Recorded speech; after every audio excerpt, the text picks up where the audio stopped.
어머님들과 함께 이제 1시간 반 정도 계속 스트레이트로 쭉 진로와 진학을 한번 연결해보는 시간을 한번 가져보려고 하거든요. 그 학부모님들과 오늘 함께하게 된 강사 먼저 인사부터 드리도록 하겠습니다. 송혜진이라고 합니다. 반갑습니다. 어머님들 학창 시절하고 지금 아이들 교육을 시켜보니까 어떤 점이 혹시 많이 달라지셨어요? 혹시 얘기해 주실 분 있으신가요? 뭐 제가 생각했을 때 그냥 간단하게 얘기를 드리면 우선은 교과서가 굉장히 컬러풀해졌어요. 그렇지 않나요? 와, 교과서가 모든 교과서가 심지어 다 컬러풀해요. 저희는 제가 학교 다녔을 때는 그 문제지 정도만 약간 컬러풀했었던 것 같고 교과서는 그리 컬러풀하지 않았었는데 굉장히 많이 바뀌었어요. 교육 콘텐츠들이 저희 때보다 엄청나게 다양하게 많아졌죠. 그리고 즐길 수 있는 거리들도 많아졌고요. 그리고 그걸 당연하게 여기고 있고요. 자, 그래서 그것 때문에 생기는 변화들도 있고요. 그리고 그것 때문에 생기는 약간 문제점들도 있어요. 예를 들어서 이런 것들도 있죠. 친구들이 교과서를 안 봐요. 교과서가 왜 보기 싫어지냐면요. 영상을 계속 보다 보면 이게 계속 요약된 것들을 보여줘요. 핵심만 짝짝짝짝 뽑아서. 그러니까 내가 교과서를 읽을 필요가 없는 거죠. 그게 훨씬 더 편한 거예요. 그래서 영상이 굉장히 좋은 것도 있고 컨텐츠도 엄청나게 좋은 것들도 많지만 그런 것들과 함께 약간 우리가 생각했던 아날로그적인 것들을 같이 접목을 시켜가지고 아이들 교육하실 때 그런 부분들도 조금 신경 써주시면 좋을 것 같다라는 생각이 듭니다. 혹시 이런 거 안 해보세요? 뭐 생존 수영 뭐 이런 거 해보셨어요? 예전에? 어머님들? 안 해보셨죠? 근데 세월호 끝나고 나가지고 그 사건 이후로 이제 생존 수영이라는 게 생겼잖아요. 애들은 진짜 좋아하긴 해요. 수영을 배우러 가는 건데 자기는 놀러 가는 것처럼 즐기고 있어요. 자, 그 다음에 또 현장 학습이나 이런 것들이 굉장히 다양하게 이루어지지 않나요? 그리고 학교에서 저도 초등학교 많이 가거든요. 초등학교에서 최근에 갔던 게 금정구에 있는 금빛 초등학교를 갔어요. 거기 가가지고 이제 친구들이랑 독서 토론 수업을 했습니다. 3, 4, 5, 6학년 전체 다 모아놓고 토론 연습을 해요. 같이 책에 대한 내용도 알아보고 그 내용에서 자기들의 생각 얘기해보는 거. 근데 요새 초등학교 가면 어떤지 아시죠? 혹시 학부모 참관 가보셨어요? 발표 장난 아니죠? 친구들이 손을 안 들면 막 자기가 지는 것처럼 손을 들어요. 막 장난 아니거든요. 모든 질문에 손 들고 대답해요. 그리고 그거에 대답을 했는데 그거를 제가 기회를 안 주면 엄청 서운해해요. 그렇지 않나요? 자기의 발언권을 엄청나게 잘 활용하고 있어요, 아이들이. 그렇게 참여형 수업으로도 굉장히 많이 바뀌고 있거든요. 이런 것들이 사실은 지금 계속 변하고 있는 거예요. 그죠? 근데 그걸 우리는 그렇구나, 당연하구나 라고 생각하고만 있지 말고 거기에서 우리가 알아낼 수 있는 부분, 거기에서 우리가 의미를 둬야 할 부분들을 조금 더 보자는 거죠. 자, 그러면 제가 어머님들께서 진학이나 진로에 대해서 얼마나 알고 계신지 잘 모르기 때문에 한번 손가락 게임을 한번 해볼게요. 어머님들 그 손병호 게임 아시죠? 손병호 게임 이렇게 손가락 접는 거 맞죠? 자, 손가락 접는 거 한번 해볼게요. 자, 손가락 한번 다 접어보실래요? 우선은 접고 나서 이제 펴시면 되는 거예요. 다 펴신 분이 제일 먼저 다 펴신 분한테는 제가 뭘 드릴 거냐면 저와의 코칭권을 드릴게요. 1대1 코칭권을 드릴게요. 네, 제가 실제로 상담을 해드릴 겁니다. 그래서 그분이 뭐 3명이 나오시든 4명이 나오시든 상관없이 저에게 연락처를 주시고 가시면 저랑 약속 잡아서 실제로 코칭을 할게요. 자, 그러면 손가락 게임 먼저 해볼게요. 첫 번째, 나는 내 아이의 흥미적성 결과를 읽어본 적이 있다. 검사 같은 거 했는데 검사 결과지 같은 걸 한번 읽어본 적이 있다. 손가락 하나 펴시면 됩니다. 됐나요? 자, 그 다음 두 번째, 나는 내 아이의 진로에 대해서 얘기를 나눠본 적이 있다. 어떤 것든 상관없습니다. 너 뭐 되고 싶어? 너 뭐가 좋아? 뭐 이런 거 얘기하는 거 있죠? 이거는 대부분 해보셨을 것 같아요. 그죠? 자, 그 다음, 나는 유튜브나 아니면 정보성의 교육 채널 같은 거 있죠? 정보를 얻을 수 있는 거, 교육 정보를 얻을 수 있는 그런 부분을 하나 이상 구독하고 있다.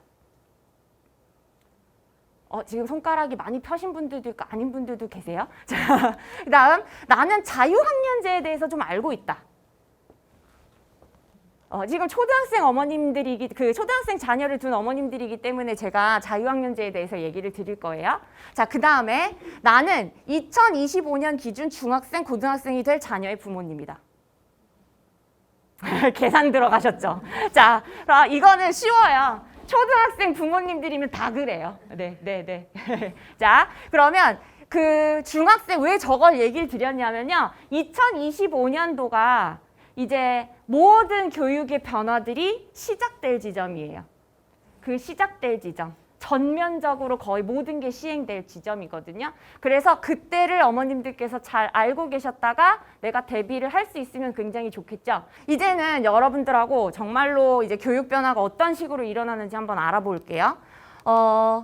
우선은 어머님들 이런 얘기 되게 많이 들어보셨을 거예요. 미래사회 인재상은 뭘까요? 그런 말 들어보셨어요?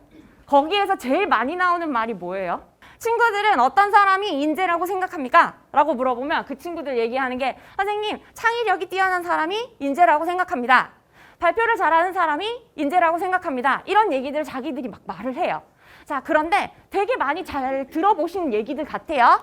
자, 근데 지금 세상을 우리는 뭐라고 얘기하냐면 뷰카 세상이라고 얘기를 하고 있어요. 어머님들 요번에 코로나 때문에 굉장히 많이 느끼셨을 것 같아요. 지금 살고 있는 세상에서 뭐가 자꾸 변하고 있고요. 근데 그 변화가 뭔지는 잘 모르겠고요. 그걸 어떻게 해결해야 되는지 자꾸 내가 찾아야 되고요. 그죠? 그리고 내가 만약에 얻은 게 있거나 아니면 친구들이 뭔가 문제가 생겼다면 그걸 같이 해결해 봐야 되고요. 굉장히 이런 일들이 한 번도 겪어보지 못했던 변화들이 굉장히 많이 생기고 있는데 혹시 느끼시나요? 네, 그걸 우리가 이런 불확실성의 복잡성의 모호하고 변동성이 있는 세상에 살고 있다라고 얘기를 해요. 근데 예전에 생각해 보세요, 어머니. 코로나 같이 엄청나게 이렇게 변혁을 일으키는 엄청나게 영향을 많이 일으키는 그런 뭐 사건이라고 해야 되나요? 그런 이벤트들을 어머님들께서 얼마나 많이 겪어보셨나요? 사실 많이 없지 않나요? 그죠? 근데 얘네들은 이제 어머님들 자녀는 이제 이렇게 변화가 많은 시대에서 살아야 되는 거예요. 이렇게 변화가 많은 시대에서 살아야 되는데 그냥 우리가 공부하던 대로 공부를 하면 우리가 하던 대로 교육을 받고 있으면 걔네가 그 문제를 해결을 잘 해낼 수 있을까요? 그 고민을 하기 시작한 거예요. 아, 이렇게 변해가는 세상에서 얘네가 제대로 살려면 이렇게 하면 안 되겠다. 이거를 조금 변형을 시켜보자. 얘들한테 맞춰가지고 얘네가 미래사회에 살게 할 때 조금 좋게끔 만들어보자. 좀 적응할 수 있게끔 해보자. 라고 해서 지금부터 계속해서 지금 예전부터 1990년대부터 계속해서 교육과정이 조금씩 바뀌기 시작했어요. 그랬는데 2022년 교육과정에서 정말 완벽하게 빵 터트릴 거예요. 자, 그래서 그거의 교육과정들을 어머님들께서는 다 겪으셔야 돼요. 왜? 나의 자녀가 거기에 속해 있는 교육과정에서 속해 있는 영향을 받는 친구들이기 때문에. 자, 그래서 그거를 아셔야 되는데 우선은 거기에다가 이렇게 불확실하고 복잡성의 모호성의 이런 세상에 학령 인구까지 감소하고 있어요. 어머님들 학령 인구가 얼마나 감소하고 있는지 보실래요? 지금 보시면 2020년 저기죠. 근데 30년, 40년, 50년, 60년, 70년 가면 갈수록 학령 인구가 줄어들고 있어요. 인구가 감소한다는 얘기는 들으셨는데 학령 인구라고 하니까 약간 좀 다르게 느껴지시죠? 근데 여기에서 학령 인구가 줄어든다는 게 무슨 뜻이냐면요. 여기서 어떤 의미를 찾으셔야 되냐면 학생들이 줄었다는 건 학교가 줄어들 수도 있고요. 시험이나 이런 걸 보는 인원, 그러니까 저희 뭐 수능 시험 이런 거 있죠? 그런 인원들이 줄어들 수도 있고요. 줄어들겠죠? 네, 줄어들고 그러다 보면 대학에서 만약에 대학을 갈 때도 맨 위쪽에 있는 상위권들은 항상 붐빌 거예요. 하지만 밑에 있는 지방대학이라든지 아니면 뭐 다른 대학교 같은 경우는 어떻게 될까요? 더 들어가기가 쉬워질 수도 있어요. 그죠? 네. 그런데 이런 식으로 조금씩 뭔가 하나의 지표에서 어머님들께서 의미를 좀 찾아보셨으면 좋겠어요. 자, 그 다음에 기후변화가 엄청나게 심하게 일어나고 있어요. 어머님들 예전에 마스크 끼고 미세먼지 느껴보셨어요? 어렸을 때? 안 느껴봤잖아요. 근데 걔네는 태어날 때부터 마스크 써야 되는 시대인 거예요. 그죠? 네. 근데 이런 변화들이 있기 때문에 이런 변화들을 어떻게 해야 된다? 걔네가 해결하면서 살아가야 돼요. 정말 적극적으로 해결하면서. 그래서 그 적극적으로 해결하면서 살아가기 위해 이런 수업도 실제로 투입이 돼 있어요. 생태시민교육, 세계 시민 교육 이런 식으로 교육 안에 그것들이 다 포함이 되기 시작했습니다. 자, 그 다음에 와, 코로나 때문에 진짜 대박인 것 같아요. 디지털 역량이 엄청나게 강화가 됐어요. 우리나라는 지금 줌이든 뭐 팀즈든 엄청나게 다양한 프로그램들을 사용해가지고 원격 화상 수업을 다 했잖아요. 전 세계에서 거의 유일하게 다 했잖아요.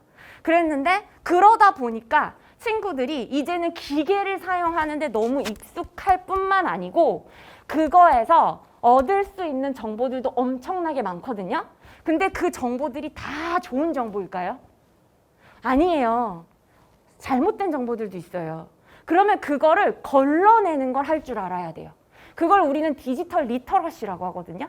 근데 그 디지털 리터러시의 학습을 어머님들도 하셔야 되고요. 아이도 해야 해요. 유튜브에서 막 나오는데 알고리즘을 따라가지고 계속 나한테 추천을 해주잖아요.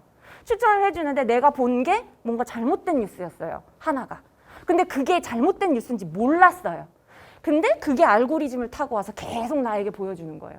그럼 나는 잘못된 사고를 가질 수도 있다는 얘기인 거예요. 그래서 디지털 리터러시가 엄청나게 강조가 되고 있습니다. 그리고 디지털 기기를 사용하는 부분들도 친구들이 강조가 되고 있죠. 그래서 어머님들 자녀한테 계속 코딩 배우라고 하고 막 그러잖아요. 프로그래밍 배우라고 하고 혹시 코딩 가르쳐 보신 분? 아이한테 코딩 학원 가라 또는 뭐 코딩 좀 학교에서 방과후에서 코딩 하는데 코딩 시켜보시면 코딩 시켜보신 분들 계시네요. 코딩이 왜 필요한지를 알고 시키시면 좋을 것 같은데 코딩은 컴퓨터 사고예요. 컴퓨터가 어떻게 사고하는지를 알고 가는 거죠. 그래서 컴퓨터가 사고하는 방식을 어차피 사람이 만들잖아요. 사람이 만드는데 그 사람이 만드는 방식에 컴퓨터의 사고 방식을 적용시켰으니까 그걸 친구들이 배워서 프로그래밍도 하고 내 문제 해결도 해보고 이런 것들을 다 배우는 거거든요. 그래서 전반적으로 지금 변화가 일어나기 때문에 어머님들께서 아이들한테 다양한 교육을 시키고 계시고 학교에서도 하고 있는 거예요. 그러면 어머님들 태어났을 땐 그렇잖아요. 태어났을 때는 아이고 우리 애 그냥 건강하게만 자랐으면 좋겠다. 근데 계속해서 자라나면 자라날수록 자꾸 바람이 커지지 않나요? 이것도 잘했으면 좋겠다. 저것도 잘했으면 좋겠다. 이런 얘기 생각나시죠? 계속. 자, 그런 것처럼 어머님들도 그러면 이 친구가 내가 지금 키우고 있는 내 아이가 어떻게 미래에 커갔으면 좋겠는지에 대한 상상을 조금 이제는 바꿔보실 필요가 있는 거예요. 이런 세상에서 살고 있으니까요. 그러면 예를 들어서 이런 거죠. 변화해, 실패해, 그냥 무릎 꿇지 말고 한번 일어서는 회복 탄력성을 가진 친구로 키워보고 싶다.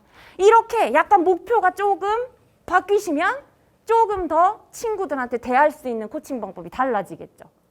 그다음 또 어떤 걸 할 수 있을까요? 내가 이 친구한테 막 맨날 어머니 말씀하신 거 있잖아요. 문제지, 자습서 이런 거 공부할 때 계속 그런 것만 풀라고 하는 게 아니고 그걸 풀고 나서 내가 이걸 어떻게 적용시켜보고 싶은지 독서를 해본다라거나 이런 걸 활용할 줄 아는 친구가 됐으면 좋겠다라고 하는 이런 인재상, 어머님께서 나의 아이의 인재상의 모습이 좀 바뀌셔야 된다는 얘기인 거예요.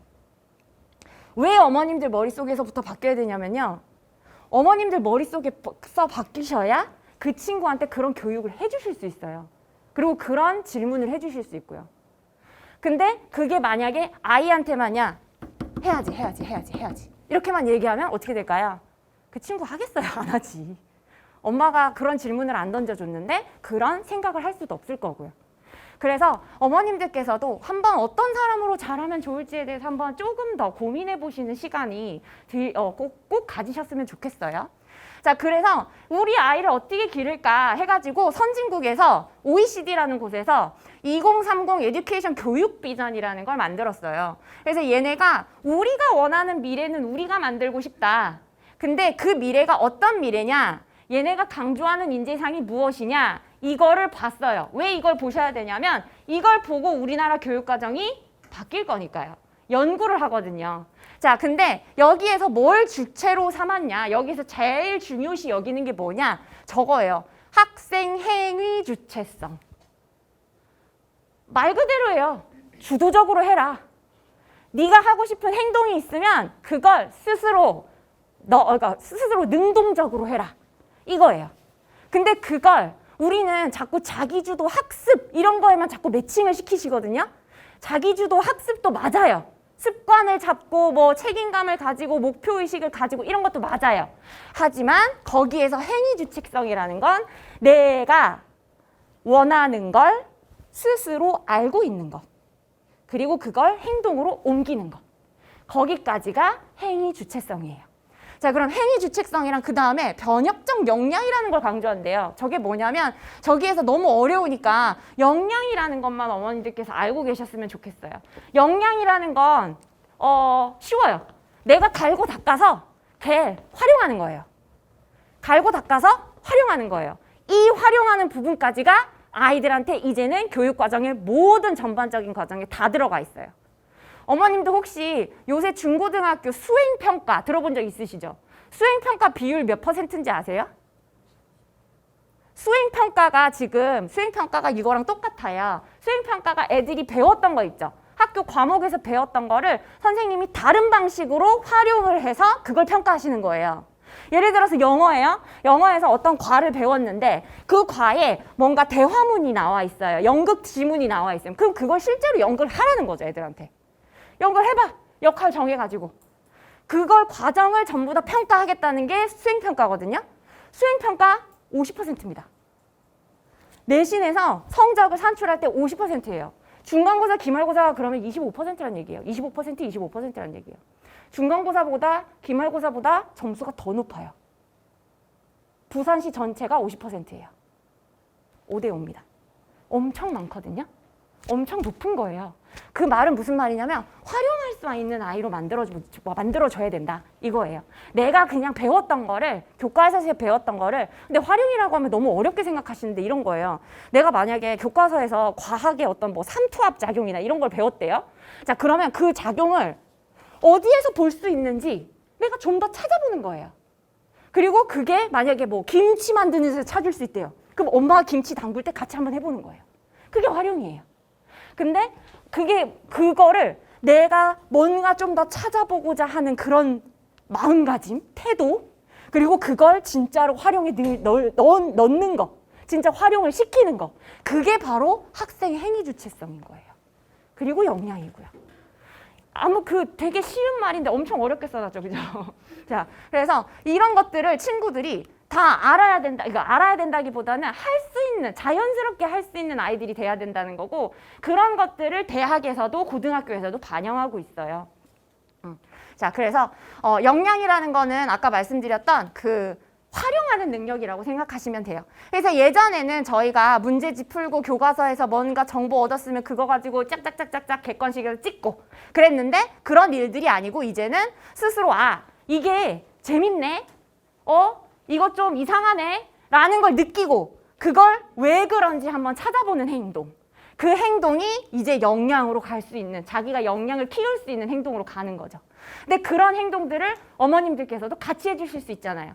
예를 들어서 음악을 배웠어요. 오늘 음악 시간에서 선생님이 이런 거 해보라고 해가지고 음악을 배웠어요. 노래를 하나 배웠어요.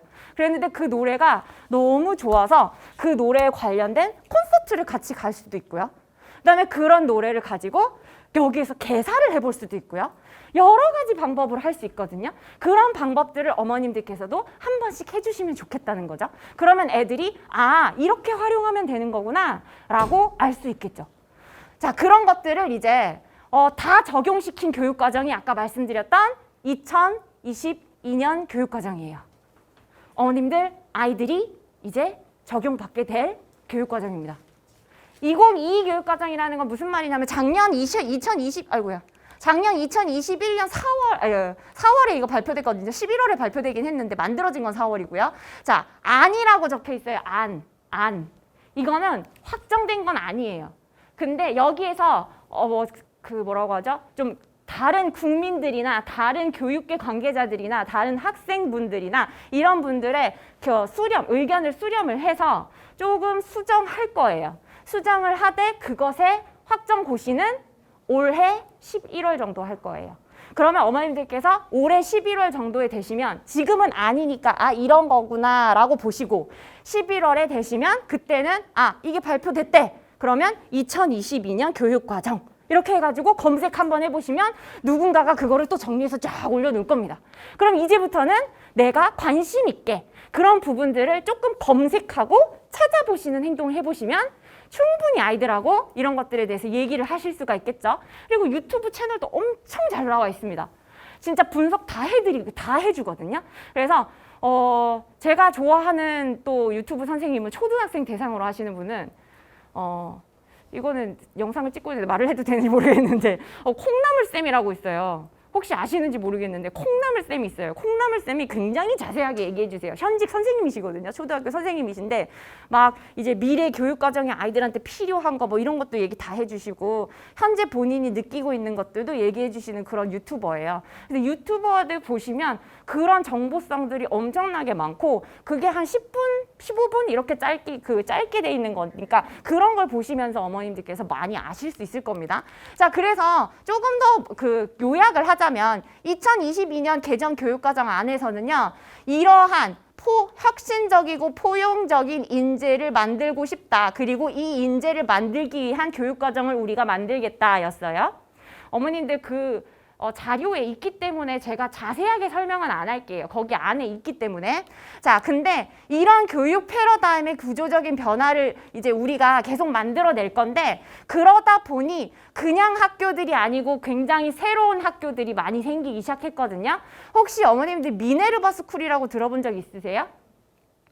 미네르바 스쿨은 7개국의 기숙사가 있어요. 대학 개념이에요. 근데 7개국의 그 기숙사가 있는데 거기에 한 1년에 한 200명 정도만 뽑아요. 근데 학교가 없어요. 학교가 없고 전부 온라인 수업을 진행해요. 그리고 그 친구들은 7개국에 있는 기숙사에 4개월씩 머물러요. 거기에서 자기가 취할 수 있는 모든 정보성들을 다 얻고 경험들을 다 얻고 난 다음에 마지막에 미국의 캘리포니아에 기숙사가 하나 더 있거든요. 그럼 거기에서 모여가지고 졸업식을 마치는 거예요. 근데 거기에서 1년 동안은 자기가 전공을 뭘 할지 정하고요. 그 다음에 2학년부터는 그 전공에 따라 가지고 공부를 하거든요. 근데 아까도 말씀드렸듯이 전부 온라인 수업이고요. 그 다음에 교수님이 가르치는 게 중심이 아니고요. 학생한테 과제를 다 내줘요. 그러면 그걸 다 읽고 안에서 자기들끼리 토론합니다. 토론하고 내가 알았던 점에 대해서 정리하고 그 다음에 새롭게 다른 친구가 얻었던 정보, 인사이트 같은 것들을 교환하는 시간인 거예요. 완벽하게 교수님이 우리가 알고 있던 그 교수님의 지식 전달의 교수님이 아니신 거예요. 그런 분들이 이제 미네르바 스쿨이라는 거를 만들어가지고 거기에서 지금 굉장히 많은 학생들이 지금 다니고 있고 한국에서도 몇 명 지금 뽑혀가지고 계속 다니고 있고요.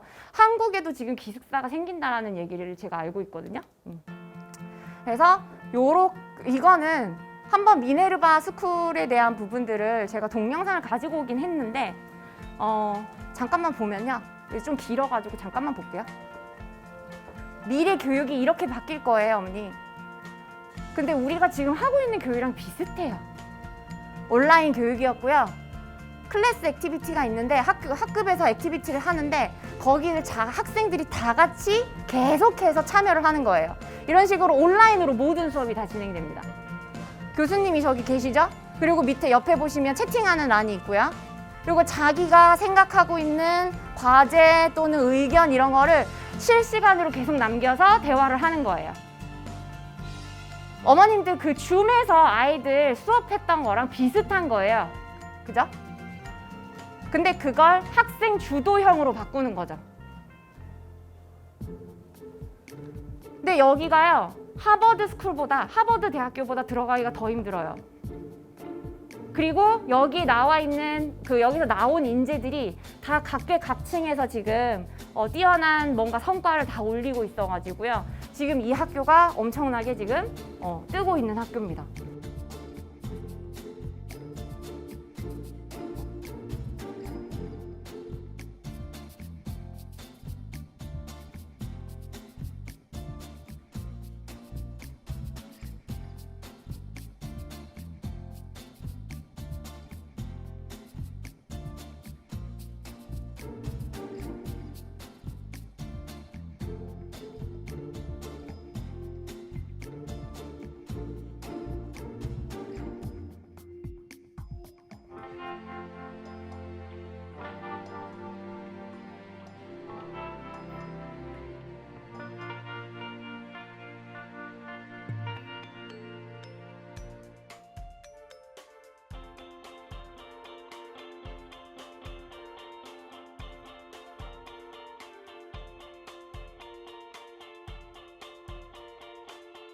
한번 이거는 유튜브 가시면 굉장히 많이 나올 거니까요. 한번 찾아보시면 좋을 것 같아요. 이런 학교도 있구나. 자, 그래서 어머님들께서 제가 제일 중요하게 여기는 건 이런 거죠. 교육과정에서 어머님들께서 이제 챙겨야 되는 건 이런 거예요. 언어하고 수리하고 디지털 소양은 기본 소양으로 강조를 하고 있어요. 그 무슨 말일까요? 학업 열심히 하게끔 하시라는 얘기예요. 학업 역시 열심히 하는데 거기에 플러스해서 디지털 소양하고 데이터 소양이 있어요. 이게 무슨 말이냐면 아까 말씀드렸던 거예요. 디지털 리터러시. 좋은 정보를 내가 제대로 취득할 수 있는 방법을 내 스스로 깨닫자. 그 방법을 사실은 누구도 가르쳐 줄 수가 없거든요. 이런 가이드라인을 줄 수가 없어요. 그래서 그런 부분들을 자기가 알고 챙기는 거. 이게 좀 이상한데 하면 그 부분을 검색해서 그게 잘못된 정보라는 걸 아는 거. 이런 것들이 전부 디지털 데이터 소양입니다. 이런 것까지 갈 수 있게끔, 여기까지 역량이 갈 수 있게끔 해주고, 그 다음에 요런 거요. 이거 진짜 중요한 말이거든요, 어머니. 이거 진짜 별표 쳐놓으셔야 돼요. 아까 말씀드렸듯이 수행평가가 몇 %라고요? 50%요. 근데 평가를 칠 때 이걸 객관식으로 치지 않습니다. 그죠? 그러면 서술형이라는 게 항상 들어가겠죠. 근데 서술형이 중학교, 고등학교 때 강조해가지고 했는데 대학교 때는 안 쓸까요? 쓴단 말이죠. 무슨 말로? 이제는 조금 스포인데요. 대입제도가 개편되면 서술형이 들어갈 확률이 거의 굉장히 높아요. 어떻게 채점이 방식이 될지는 모르겠지만 지금 서술형이 들어갈 확률이 엄청나게 높습니다. 그 말은 아이들이 내가 배운 걸 가지고 진짜로 써먹을 수 있는 거를 문장으로 만든다든지 아니면 그 내 생각을 적을 수 있는 방법들을 항상 시키셔야 된다는 뜻인 거예요. 적용하는 방법. 자, 그래서 요거 굉장히 중요합니다. 그래서 서논술형 평가가 엄청나게 확대될 거기 때문에 그 부분이 지금 어머님들께서 아이들한테 계속 학업 역량으로 챙겨주셔야 되는 거예요. 자, 그래서 이 아까 말씀드렸던 2022년 교육과정이 2025년에 적용이 될 거예요. 그때 중학교, 고등학교 적용이 될 건데 거기에서 제일 강조되는 게 뭐냐? 진로교육이에요. 지금도 진로교육이에요. 왜? 진로교육을 지금은 어머님도 혹시 자유학기제, 자유학년제 들어보셨죠? 네, 그걸 시켰거든요. 2016년도부터. 그랬는데 친구들이 그랬는데도 불구하고 2020년에 한국교육과정평가원에서 조사를 해봤더니 진짜로 초등학교 때, 중학교 때, 고등학교 때 다 보시면 지금 초등학교 때 진로 찾는 건 뭐 조금 힘들 수도 있다고 치지만 중학교 때 찾은 사람이 28%밖에 없고요. 고등학교 때 가가지고 1학년 때쯤 가가지고 42%인 거예요. 근데 어머니 그거 아세요? 고등학교 들어가면 이제 아이들이 고교학점제라는 걸 시작하게 될 거예요. 고교학점제는 뭐냐면 내가 배울 과목을 내가 선택해야 해요. 근데 내가 진로가 없어요. 내가 뭘 하고 싶은지 몰라요. 계열도 모르고 내가 분야도 모르고 그러면 내가 배우고 싶은 과목을 선택할 수 있을까요? 과연 올바르게? 좀 힘들겠죠. 그래서 지금 어떻게 해야 된다? 중학교 때까지 굉장히 열심히 진로 교육을 시켜야 된다. 진로를 탐색하고 방향을 설계할 수 있는 방법들을 계속 다양하게 사용하셔가지고 어머님들께서 중학교 때 아이들이 최대한 진로에 대한 경험들을 많이 할 수 있게끔 해주셔야 돼요. 그래야 고등학교 갔을 때 1학년 때라도 찾을 수 있는 거예요. 1학년 때는 어차피 공통 과목을 배울 거니까 1학년 한 1학기까지는 찾아야 돼요. 내가 뭘 배우고 내가 뭘 나중에 하고 싶은지를 대충 찾아놔야 되거든요.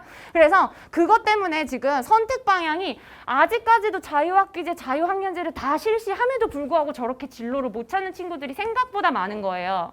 그래서 이거를 조금 어떻게 하자?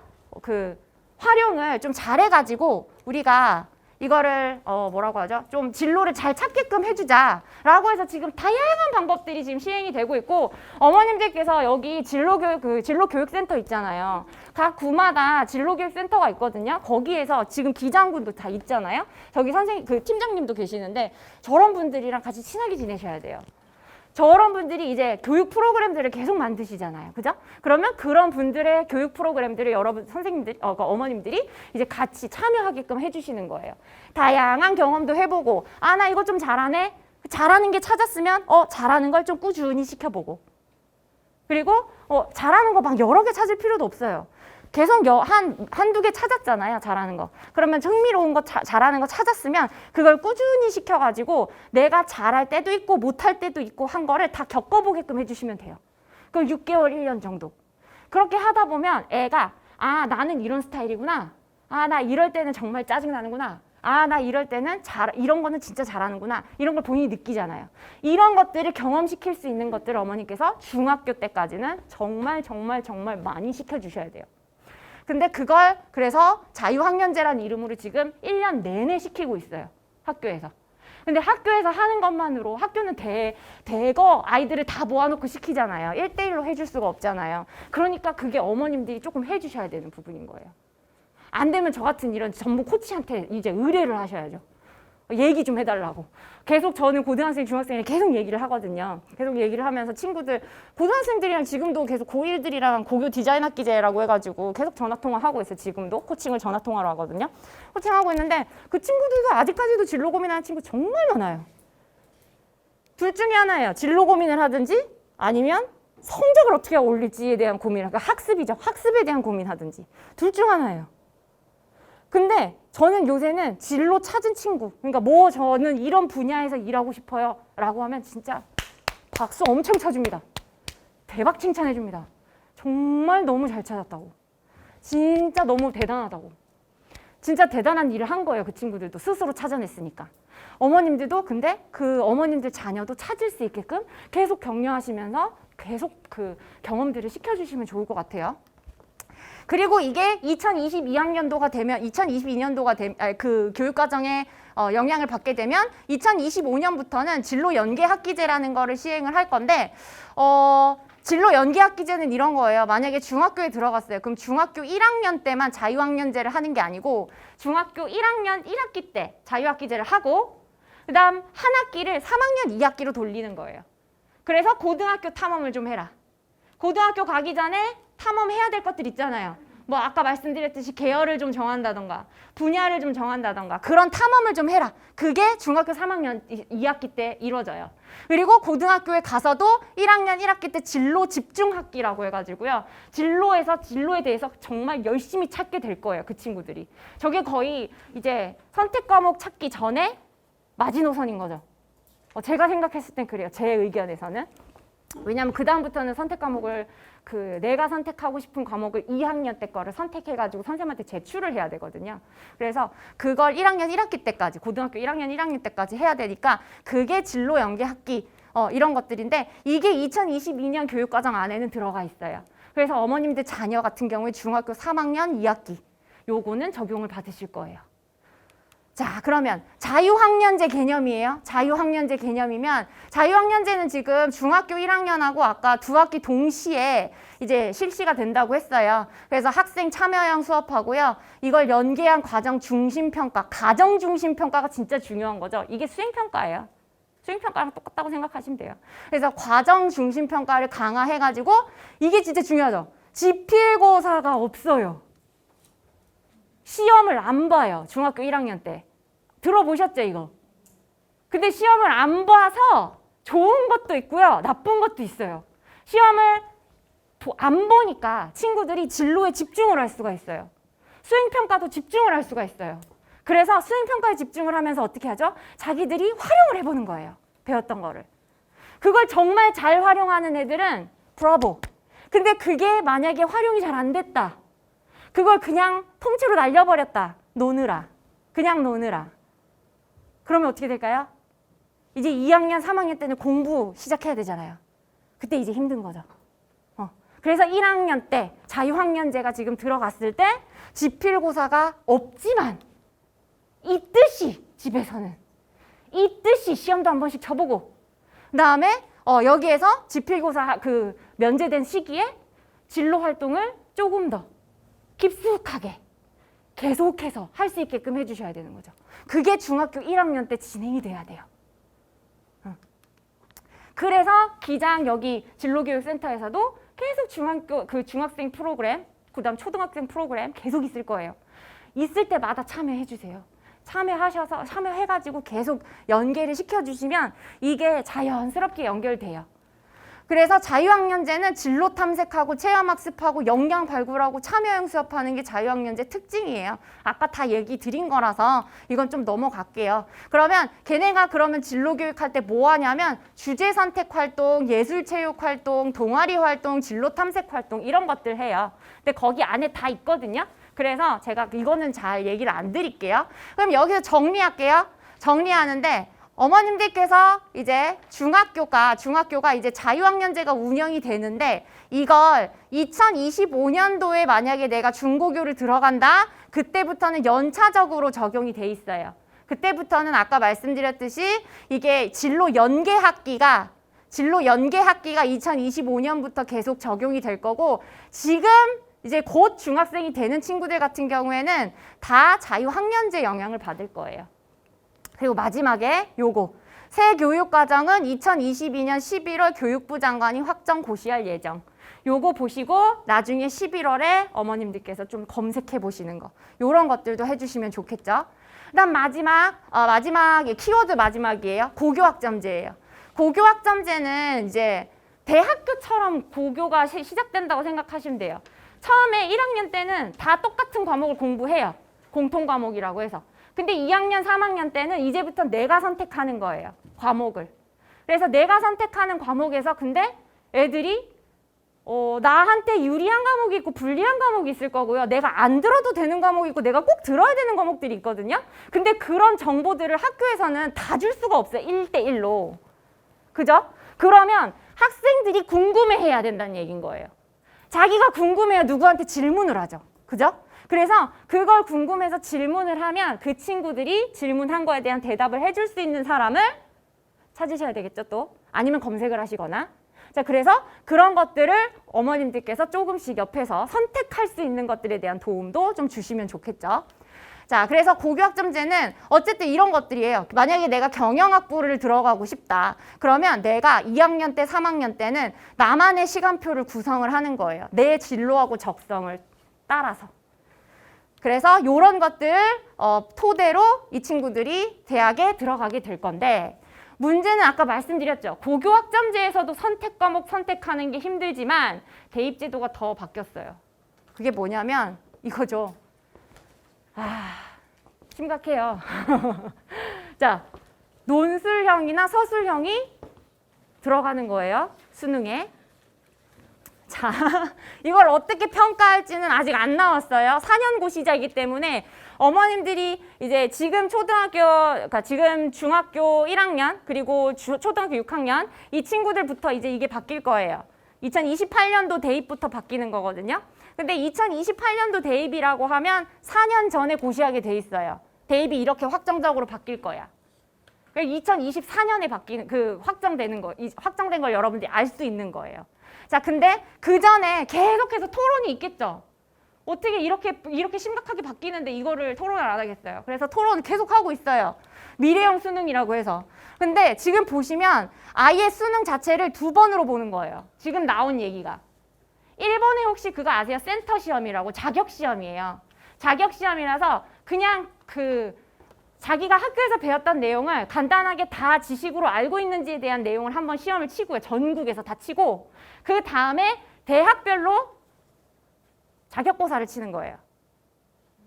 근데 지금 그런 부분들도 지금 논의가 되고 있고요. 이거 확정 아닙니다, 어머님들. 이거 확정 아니에요. 자, 그런 부분들도 지금 논의가 되고 있고요. 여기다가 논술형, 서술형이 들어가야 된다라고 하는 거는 지금 거의 확정된 상태예요. 자, 그리고 여기에서 개편안을 지금 보시면요. 수능 이후 수시, 정시를 통합해서 실시 이런 것들도 잘 보시면 뭐냐면 수시는 원서를 먼저 내거든요. 수시 수능 보기 전에. 근데 그거를 수능 다 보고 수시하고 정시하고 지원하라는 얘기인 거예요. 그걸 통합해버린다는 얘기거든요. 그리고 이거는 7월, 12월에 2번을 수능을 보겠다. 근데 수능이 지금은 9단계예요. 9등급까지 있거든요. 근데 그 9등급을 5단계 절대평가로 전환하겠다. 이런 식으로 지금 엄청나게 변형이 많이 일어나고 있어요. 근데 이 변형을 지금 여기 이거는 전국 교육감 협의회에서 얘기를 한 거거든요. 이런 것처럼 지금 개편안이 엄청나게 지금 굉장한 변화가 수능에 있을 거예요. 대입제도에 있을 거예요. 근데 그걸 어머님들 아이들이 이제 거의 2028년도 이후에는 계속 대학을 들어갈 거니까요. 그런 부분들을 어머님들께서 이거를 조금 봐주시면서 아이들을 가르치셔야 돼요. 무슨 말? 아까 말씀드렸듯이 서술형 평가가 가능한 아이를 만드시면 돼요. 그 말은 무슨 말일까요? 되게 쉽게 조금만 얘기해 드리면 국어 능력이 뛰어난 아이예요.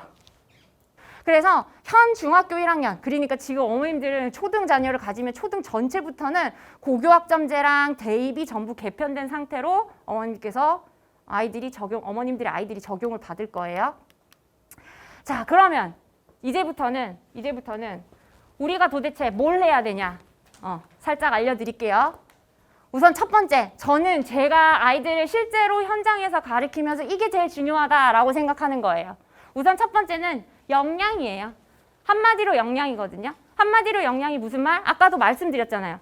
제가 얘가 뭔가를 갈고 닦아서 그걸 활용할 수 있는 능력. 그게 역량인데 우선은 어머님들께서 아이들한테 신경 써주셔야 되는 게 진로 탐색인 거죠. 아까 말씀드렸듯이 어머님들께서 자유학년제를 애들이 겪긴 하겠지만 1대1로 친구야 오늘 학교에서 배운 것 중에서 그러니까 질문을 조금 바꿔보시는 거예요. 예를 들어가지고 오늘 학교에서 뭐 배웠어? 이러면 애들이 대답을 못해요. 그럼 이런 거예요. 오늘 학교에서 제일 재밌었던 과목이 뭐야? 근데 그 과목이 왜 재밌었어? 재밌었던 과목을 엄마한테 조금 설명해 줄래? 이런 것들요. 애들이 말을 할 수 있게끔 질문을 바꿔주시면 돼요. 그죠? 자, 예를 들어서 또 오늘 음악을 했는데 음악 시간에 막 노래를 불렀는데 친구가 노래를 막 이상하게 불러가지고 엄청 웃겼어. 이렇게 얘기를 했어요. 그러면 그때 분위기 뭐 이런 거 있잖아. 그 친구가 이상하게 부른 걸 자신감 있게 불렀어? 아니면 뭔가 비난하는 하듯이 불렀어? 이런 상황 같은 것도 물어볼 수 있잖아요. 그죠? 그러면 막 친구들이 막 비웃으면서 불렀어. 이러면 그 친구한테 또 물어봐 주는 거죠. 그 상황에서 너는 어떻게 하고 싶었어? 그냥 마냥 웃겼어? 그게? 아니면 너는 어떤 그때 기분이었어? 저 친구 기분은 어땠을까? 이런 식으로 질문을 조금 바꿔주시면 아이들이 생각을 하기 시작해요. 원래 질문을 하면 그 질문의 방향에 대한 답을 찾기 위해서 자기가 생각을 하거든요. 그래서 질문을 애들이 단답형이 아니고 그냥 많이 얘기할 수 있게끔 해주시면 돼요. 많이 얘기해. 떠들어서 굉장히 시끄러울 수도 있어요. 애들이 말이 많아가지고. 근데 좀 들어주세요. 들어주세요. 자, 그래서 어머님들이 진로에 관련된 얘기들을 막 그렇게 어렵게 생각하지 말고 네 꿈이 뭐야? 이런 거 질문하는 게 아니고 아까 말씀드렸듯이 오늘 과목 중에서 제일 재밌었던 게 뭐야? 이런 것도 다 진로예요. 그러면 오늘 한 거 중에서 누구 땡땡이가 제일 잘할 수 있었던 건 뭐였어? 그걸 왜 잘한다고 생각했어? 뭐 이런 거 있잖아요. 그걸 좀 꾸집어가지고 계속 이렇게 깊게 질문을 해주시면 저는 질문하는 게 가장 아이들의 사고를 일으키는 가장 좋은 방법이라 생각합니다. 자, 그 다음에 두 번째는 학업 역량이에요. 학업 역량이 계속 자유학년제가 시행되면서 조금씩 더 떨어지고 있어요. 저 미달되는 거예요. 미달되는 거. 위로 올라가고 있어요. 그래서 저는 학업 역량의 기본을 이거라고 생각해요, 어머니. 이거. 교과서 읽기. 교과서 읽는 거 진짜 싫어해요, 애들. 근데 읽혀주세요. 근데 읽기만 하는 게 중요한 게 아니고요. 읽어서 중요한 내용을 자기가 밑줄 그어 뭐라도 하라는 거죠. 그런 것들을 하고 어휘력 좀 많이 늘려주셔야 돼요. 어휘력. 어휘가 진짜 다양하게 많이 나오거든요. 중학교 가면 더 갑자기 뛰어요. 난이도가. 그래서 어휘력 늘리고 그 다음에 저는 독서 감상문을 쓰려고 하면 애들이 싫어해요. 누가 책 읽는데 독서 감상문 쓰고 싶어요. 한 권 읽었는데. 그래서 저는 뭘 하냐면 짧은 문장 글짓기를 해요. 네가 생각했을 때 제일 재밌었던 장면이나 제일 기억나는 문구라든지 이런 거를 물어봐요. 그리고 그거를 책 앞에다가 포스트잇에다가 적어 놓는다거나 이렇게 해서 그 친구가 아 맞다. 내가 이걸 읽었을 때 이런 내용이 있었어. 이렇게 기억 한번 나게끔만. 그렇게 해가지고 표현하는 연습도 하게끔 해주시는 거예요. 그리고 이거 진짜 중요해요. 자기주도성. 애들이 다 자기 거에 대해서 선택을 해야 되거든요. 선택을 해야 되니까 자기가 선택하는 능력이 필요해요. 저도 결정장애거든요. 근데 저의 결정장애는 저는 뭘로 극복을 하냐면 제가 이 시간 안에 제일 중요하다고 생각하는 거랑 장기적으로 중요하다고 생각하는 거 두 개를 딱 정해요. 이건 제 기준이에요. 제가 설정한 제 기준이에요. 그럼 그 친구들도 마찬가지예요. 그 친구들이 설정한 자기 기준이 있어야 해요. 그걸 설정할 수 있도록 어머님들께서 도와주시는 거예요. 넌 여기서 이걸 왜 먼저 이걸 하겠다고 생각했어? 이게 뒤로 물러난 이유는 뭐야? 여기서 뒤로 물러났지만 정말로 중요하다고 생각하는 건 뭐가 있어? 이런 것들. 이런 것들을 어머님들께서 질문을 해주시면 또 자기 주도성이 좀 길러져요. 그렇다고 해서 모든 과목을 뭐 3시가 되면은 문제지를 10장씩 풀어야 된다. 이런 게 자기 주도성이 아닙니다. 자, 그래서 그런 것들 자기 주도성 저는 결정력이라고 생각하거든요. 요거 기를 수 있게 해주시고 그다음에 함께 하는 거 굉장히 싫어하는 애들이 있어요. 같이 하는 거 싫어해요. 그리고 같이 하다가 내가 화가 나거나 내가 안 풀리는 일 있으면 그걸 맞대해요, 애들을. 근데 자기가 처음에는 그거를 잘못이라고 여기지만 이걸 깨우쳐주지 않으면 계속 그 행동을 해요. 그래서 이때는 네가 이런 방법을 한번 써보는 게 어때? 라고 해가지고 좀 돌려서 설명해 줄 수 있는 그런 상황도 계속 만들어야 된다는 거죠. 자, 그래서 너무너무 감사드리고 오늘 진짜 딱 앉으셔가지고 정말 잘 들어주셨거든요. 그래서 오늘 수고한 나 자신에게 우선 박수 한번 치고 끝날까요? 네, 수고하셨습니다. 네.